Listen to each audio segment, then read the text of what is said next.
Hello student, आज हम लोग सीखेंगे पतले लेंस की फोकस दूरी के लिए न्यूटन का सूत्र। इससे पहले मैं 3 डेरिवेशन बता चुका हूं। अगर आप वो वाले वीडियो नहीं देखें तो डिस्क्रिप्शन में उसकी लिंक पड़ी है, आप वो वाले वीडियो ज़रूर देखें, तब यहां से आप कंटिन्यू करें, क्योंकि ये काफ़ी इंपॉर्टेंट डेरिवेशन है और इसको समझना आपके लिए बहुत ही ज़रूरी है। मैं आपको इस तरीके से पढ़ाने की कोशिश करूँगा कि ये डेरिवेशन आपके लिए बिल्कुल हलवा हो जाए। तो स्वागत है आप सभी का आपके अपने YouTube channel I am of friend में। मेरा नाम है परवेज रेयान और चलिए इस डेरिवेशन को स्टार्ट करते हैं।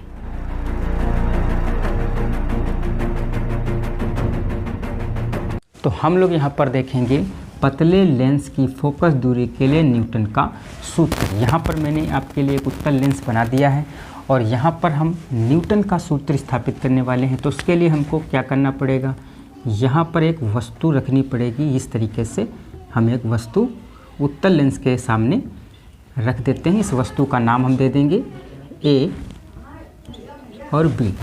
अब इस वस्तु से हमको 2 किरणें डालनी पड़ेंगी, तब इस वस्तु का यहाँ पर क्या बनेगा, इमेज बन जाएगा, अर्थात प्रतिबिंब बन जाएगा। तो पहली किरण हम यहाँ से डालेंगे इस तरीके से समांतर। ये इस तरीके से पहली किरण हमने समांतर, और समांतर जब हम डालेंगे तो इस लेंस के द्वितीय फोकस से होकर गुजरेगी। अब उत्तल लेंस का होता है इस तरफ, ये होता है उत्तल लेंस का द्वितीय फोकस F2 और इधर होता है उत्तल लेंस का प्रथम फोकस F1। जितनी दूरी पर O से यहाँ पर F2 होगा उतनी ही दूरी से O से यहाँ पर F1 होगा। तो जब भी हम कोई किरण उत्तल लेंस में इस तरीके से समांतर डालते हैं मुख खींच के, तो वो कहाँ से होकर गुजर जाती है, वो द्वितीय फोकस से होकर इस तरीके से गुजर जाएगी। और दूसरी किरण जो है हम इस तरीके से डालेंगे यहाँ इसके प्रथम फोकस से, इस तरीके से। तो प्रथम फोकस से जो किरण डालेंगे वो कैसे हो जाएगी, समांतर हो जाएगी, ये इस तरीके से। और दोनों किरणें जहाँ पर आपस में ये कट करेंगी वहाँ पर क्या बन जाएगा, इस वस्तु का बन जाएगा प्रतिबिंब। तो इस मुख्य अक्ष से हम इस पर एक अभिलंब डाल देंगे, इस तरीके से एक अभिलंब डाल देंगे। तो यहाँ पर क्या बन जाएगा, पहली वाली वस्तु का प्रतिबिंब बन जाएगा। इसका नाम हम दे देते हैं A dash B dash. Right student, ध्यान से समझिएगा, काफ़ी इंपॉर्टेंट डेरिवेशन है। मैंने क्या किया, यहाँ पर हमारे पास एक उत्तल लेंस था। उत्तल लेंस में जो द्वितीय फोकस होता है वो इधर होता है और जो प्रथम फोकस होता है वो इधर होता है। मैंने प्रथम फोकस से कुछ दूरी पर एक वस्तु रख दी AB, और इस AB वस्तु का प्रतिबिंब बनाने के लिए 2 किरणों की आवश्यकता होती है। तो यहाँ से मैंने 2 किरणें डाली, एक डाली समांतर, और जो किरण उत्तल लेंस के समांतर आती है वो अपवर्तित होकर द्वितीय फोकस से गुजर जाती है, और जो प्रथम फोकस से जाएगी वो अपवर्तित होकर समांतर हो जाएगी। दोनों किरणें जहाँ पर काटेंगी वहाँ पर हम मुख्य से एक लंब डालेंगे, और वही क्या हो जाएगा, इस वस्तु AB का A डैश B डैश प्रतिबिंब हो जाएगा, जो उल्टा होगा और वास्तविक होगा। राइट, अब हम डेरिवेशन को स्टार्ट करते हैं।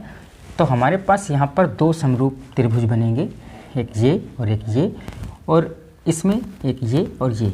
ठीक है, तो इसका हम नाम दे देते हैं। यहाँ पर हम मान लिया दे देते हैं M, और यहाँ पर हम मान लिया दे देते हैं N। इस चीज़ का नाम दे देते हैं N। यहाँ पर है ये N और यहाँ पर ये क्या है, M है। तो हम करेंगे त्रिभुज, समरूप त्रिभुज, समरूप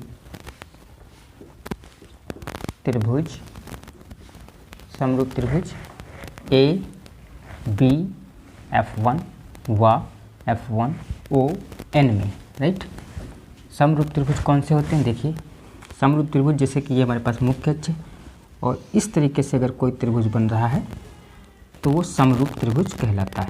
राइट, अब इस 2 समरूप त्रिभुज हैं, यहाँ पर ये और ये समरूप है। तो यहाँ पर क्या लिखा हुआ है, A, यहाँ पर क्या है B, यहाँ पर क्या है F1, और यहाँ पर क्या है, ये वाला है, ये O है, और यहाँ पर क्या है N। तो हम इस 2 समरूप त्रिभुज में इंटर करेंगे और उससे डेरिवेशन आगे बढ़ेगी। तो हम लिखेंगे समरूप त्रिभुज ABF1 में। आप किसी तरीके से लिख सकते हैं, F1BA, ऐसे इस तरीके से भी लिख सकते हैं। तो समरूप त्रिभुज ABF1 व F1ON में, F1ON में। राइट, ये समरूप त्रिभुज। अब समरूप त्रिभुज में लंब बटे लंब होगा और आधार बटे आधार होगा, का लंब फिर बटे इसका लंब। तो AB बटे ON। ठीक है, यहाँ पे लिखेंगे AB इस वाले त्रिभुज का लंब और इस वाले त्रिभुज का लंब इसके बट्टे में लिख देंगे ON। तो यहाँ पे लिखेंगे ON बराबर AB। इसका अगर आप लंब लिखेंगे तो इसी का इसके सामने क्या लिखेंगे, आधार F1A। तो ये हो जाएगा F1A। और हमारे पास ON इस त्रिभुज का लंब था, तो इसका आधार OF1 राइट। अब हम जाएंगे इस और इस वाले त्रिभुज में, तो लिखेंगे समरूप त्रिभुज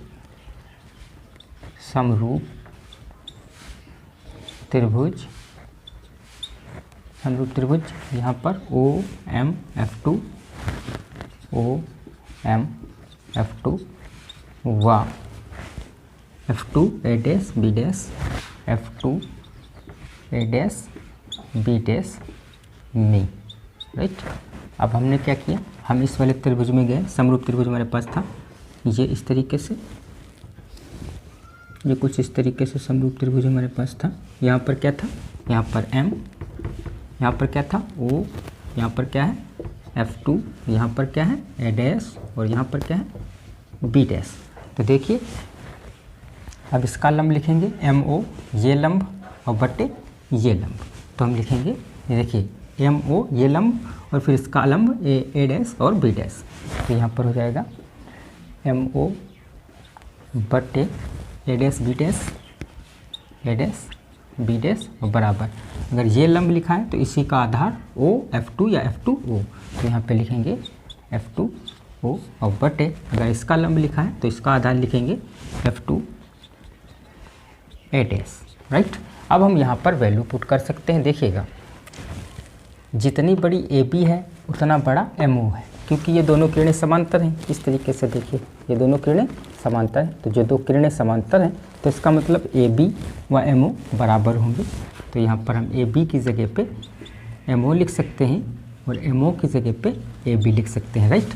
ये एक बात हो गई। और दूसरी बात OA डैश और NB डैश ये दोनों किरणें समांतर हैं, तो इसलिए हम ON के स्थान पर A डैश B डैश लिख सकते हैं, और या फिर अगर हम चाहें A डैश B डैश की जगह पे ON लिख सकते हैं। वैसा क्यों कर रहे हैं, ताकि इस समीकरण की और इस समीकरण जो LHS है वो बराबर हो जाए। तो यहाँ पर हम MO के स्थान पर क्या लिख लेंगे, AB लिख लेंगे। तो MO के स्थान पर हम यहाँ पे लिखेंगे AB और बटे A डैश B डैश के स्थान पर लिखेंगे ON। तो यहाँ पे लिखेंगे ON। तो यहाँ पर MO की जगह पे लिख लिया AB और A डैश B डैश के स्थान पर लिख लिया ON। ऐसा क्यों किया, ताकि ये समीकरण जो एक है इस समीकरण में जो LHS है वो बराबर हो जाए। तो यहाँ पे लिखेंगे F2O, ये ऐसे कैसा उतार लेंगे F2A डैश राइट। ये समीकरण 2 हो गया। अब समीकरण 1 व 2 की तुलना करने पर, समीकरण 1 व 2 की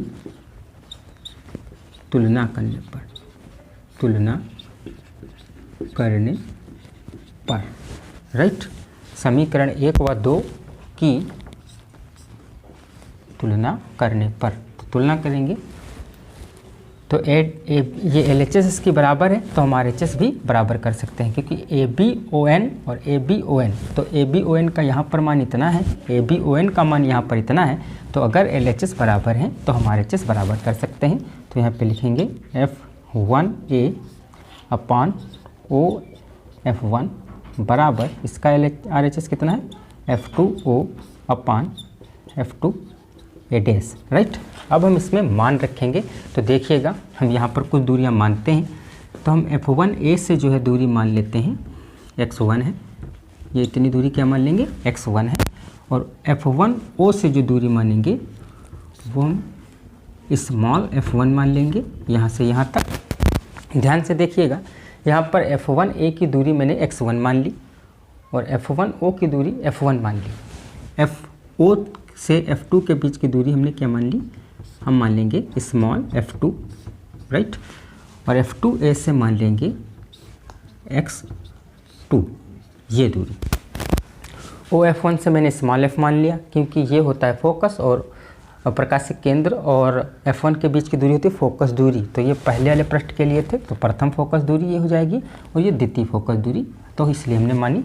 और इस यहाँ से F1 से x1 मान लिया और F2 से x2 मान लिया। अब ये वैल्यू इस समीकरण में पुट कर देंगे तो f1 a के स्थान पर हम लिख सकते हैं x1 अपान ओ f1 के स्थान पर हम लिख सकते हैं f1, तो यहाँ पे f1 लिखेंगे बराबर f2 o के स्थान पे हम लिखेंगे f2 स्मॉल f2 और बटे f2 a डैश के स्थान पे लिखेंगे x2। और अगर आप इनको चिन्ह के साथ रखेंगे तब भी कोई दिक्कत नहीं है। देखिए f1a ये माइनस का x तो यहाँ पर माइनस हो जाएगा, राइट। और यहाँ पर इसको भी विपरीत दूरी माप रहे हैं तो यहाँ पर भी माइनस हो जाएगा। बाकी ये दोनों दूरियाँ प्लस रहेंगी क्योंकि आपतित किरण की दिशा में है और ये दोनों दूरियाँ आपतित किरण की विपरीत दिशा में है। तो अगर आप चिन्ह के भी साथ रखेंगे तो ये माइनस माइनस कैंसिल आउट हो जाएगा। तो हमारे पास रिजल्ट क्या निकल के आ जाएगा, क्रॉस मल्टीप्लाई करेंगे x1 x2 बराबर f1 f2। ये क्या था, f1 था क्योंकि ओ f1 क्या हमारे पास था, ओ f1 हमारे पास f1 था। तो यहाँ पर क्या होगा, f1 होगा। तो ये f1 f2 हमारे पास इस तरीके से निकल के आ जाएगा और यही होता है हमारा आंसर।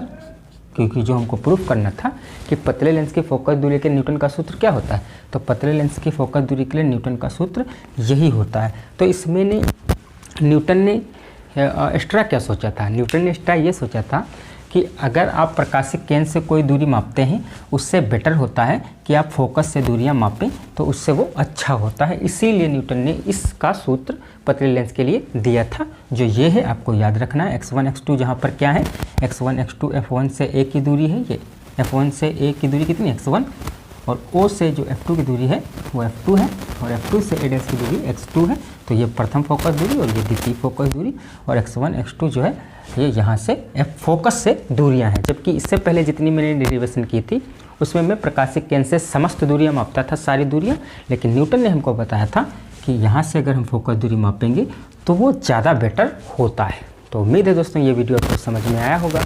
अगर समझ में आया है तो लाइक कीजिए और अपने दोस्तों के साथ शेयर ज़रूर कीजिएगा, क्योंकि मैं आप लोगों के लिए फिजिक्स, केमिस्ट्री और मैथमेटिक्स के डेली वीडियोस लाता रहता हूं। और बहुत जल्द ही हम लोग प्रकाशिकी को कंप्लीट करने वाले हैं, क्योंकि मैं डेली वीडियो आप लोगों के लिए ला रहा हूं। तो चलिए मिलेंगे अगले वीडियो में, तब तक के लिए जय हिंद, वंदे मातरम।